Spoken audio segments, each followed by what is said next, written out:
السلام علیکم، بسم اللہ والحمدللہ والصلاة والسلام علی رسول اللہ۔ نبی کریم صلی اللہ علیہ وسلم کی ایک بڑی اہم سنت کا ذکر ہم کریں گے، مسواک کرنا۔ مسواک کرنے کے حوالے سے رسول اللہ صلی اللہ علیہ وسلم نے بہت تاکید فرمائی ہے۔ آقا فرماتے ہیں لولا ان اشق علی امتی لامرتہم بالسواک، اگر میں اپنی امت پر بوجھ نہ سمجھتا تو ان کو ہر وضو کے ساتھ یا ہر نماز کے ساتھ لازمی طور پر میں نے حکم دینا تھا کہ مسواک کی جائے۔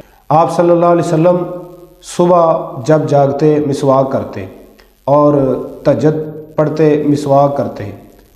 رسول اللہ صلی اللہ علیہ وسلم اتنی کثرت سے مسواک کرتے تھے کہ تقریباً ایک دن میں 11 مرتبہ بنتا ہے کہ آپ مسواک کرتے تھے۔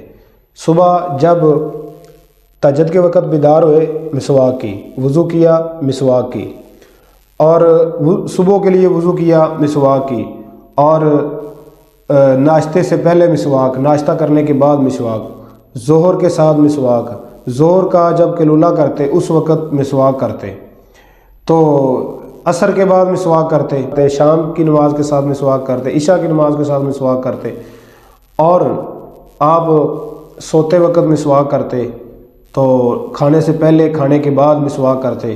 تو اتنی کثرت سے مسواک کرتے کہ ایک مومنوں کی ماں فرماتی ہیں کہ ہمیں ایسے لگتا کہ آپ صلی اللہ علیہ وسلم اپنے منہ کو چھیل لیتے مسواک کر کر کے، آپ کے اس طرح مسوڑوں سے خون آنا شروع ہو جاتا۔ رسول اللہ صلی اللہ علیہ وسلم وضو کرنے کے بعد مسواک منہ میں ڈال لیتے اور اسی طرح مصلے پہ کھڑے ہو جاتے اور مسواک کرتے کرتے اسی طرح اپنے کان مبارک کے ساتھ اس کو اٹکا لیتے مسواک اور نماز شروع کروا دیتے۔ تو حضرت ابو موسیٰ اشعری رسول اللہ صلی اللہ علیہ وسلم کے حوالے سے بیان کرتے ہیں کہ آپ اس طرح اپنا منہ کھول کر زبان پر مسواک کرتے تھے۔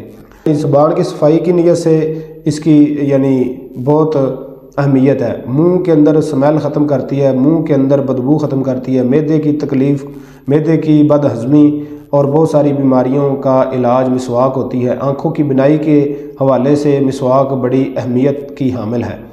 رسول اللہ صلی اللہ علیہ وآلہ وسلم جب مرض الموت میں تھے تو آپ کے گھر میں حضرت عبد الرحمن بن ابی بکر پہنچے تو آپ نے چاہا مجھے مسواک مل جائے، تو حضرت عائشہ صدیقہ نے لے کر دی، آپ کو چیت کر دی، تو اس کا مطلب یہ ہے دوسرے بندے کی استعمال شدہ بھی مسواک کی جا سکتی ہے۔ تو رسول اللہ صلی اللہ علیہ وسلم نے فوت ہونے کے قریب بھی مسواک کرنا پسند کیا تھا۔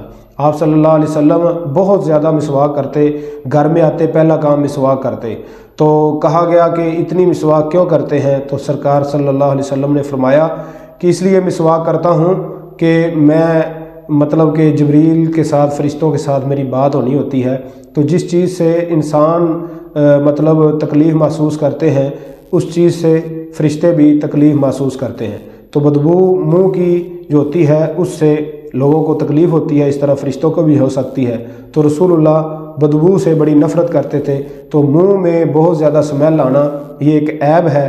تو اس عیب کا علاج، اس بیماری کا علاج، اس بندے کے اندر جو کمزوری ہے اس کا علاج کثرت سے مسواک کرنا ہے۔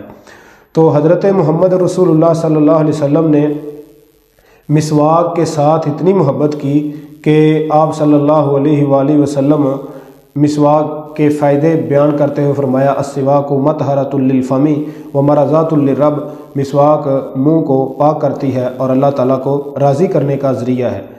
اس لیے اگر اس مسواک کی اہمیت بیان کی جائے تو بہت زیادہ احادیث کو بیان کیا جا سکتا ہے۔ تو مسواک کتنی ہونی چاہیے؟ بعض لوگ کہتے ہیں ایک بلشت ہونی چاہیے، اور اس سے کم ہوگی تو بواسیر ہوگی، اور اس سے زیادہ ہوگی تو شیطان بیٹھ جاتا ہے۔ تو یہ بات نہیں ہے، جتنی مناسب ہو اتنی مسواک کی جا سکتی ہے۔ بہتر ہے کہ ایک بلشت مسواک ہو۔ تو اگر اس نیت سے آپ تھوڑی سی لمبی مسواک رکھ لیتے ہیں کہ وہ خراب ہو جاتی ہے، پھر اس کو ختم آگے سے اتار دیا جائے، پھر آگے سے اس طرح زیادہ وقت ایک مسواک نکال لیتی ہے، تو اگر اس نیت سے تھوڑی سی لمبی بھی مسواک بنا لی جائے تو کوئی حرج نہیں۔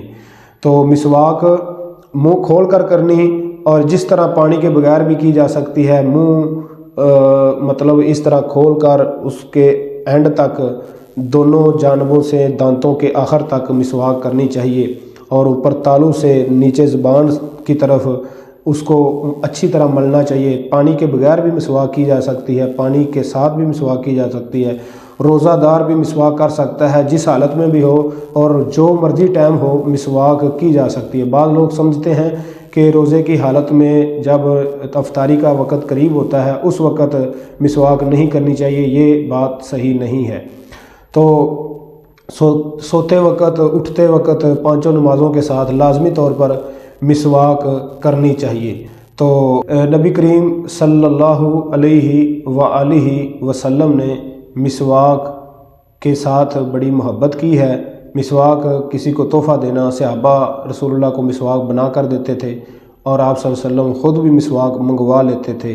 تو جو ٹوب برش ہے یہ اس کا متبادل تو ہو سکتا ہے، مطلب متبادل تو نہیں کہا جا سکتا، لیکن یہ گزارا کروا دیتا ہے۔ تو بہتر ہے کہ پہلا نمبر تو مسواک کرنی چاہیے، دوسرے نمبر پر اگر مسواک بڑی مشکل ہو جائے ملنا تو پھر ٹوب برش کے ساتھ بندہ گزارا کر لے۔ دانتوں کی صفائی، منہ کی صفائی کے لیے، معدے کی صفائی کے لیے، اللہ کی رضا اور خوشنودی کے لیے، بیماریوں سے بچنے کے لیے مسواک کرنا بہت ضروری ہے۔ اس لیے ہمیں مسواک جیب میں رکھنی چاہیے۔ جو اللہ والے ہوتے ہیں، نیک لوگ ہوتے ہیں، وہ اپنی جیبوں کے اندر مسواک رکھتے ہیں۔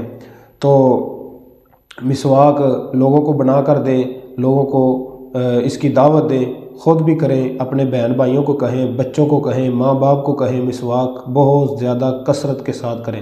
زبان کی لکنت ختم ہوتی ہے، گلے کی بیماریاں ختم ہوتی ہیں، بہت ہی اس کے زیادہ فوائد ہیں۔ رسول اللہ کی سنت اپنانے کا اس کے ساتھ اجر ملتا ہے۔ تو اگر یہ مسواک رسول اللہ مشقت نہ سمجھتے ہمارے اوپر تو لازمی کہہ کے جانا تھا۔ اسی سے ہمیں اندازہ ہو جانا چاہیے کہ مسواک کی کتنی زیادہ اہمیت ہے۔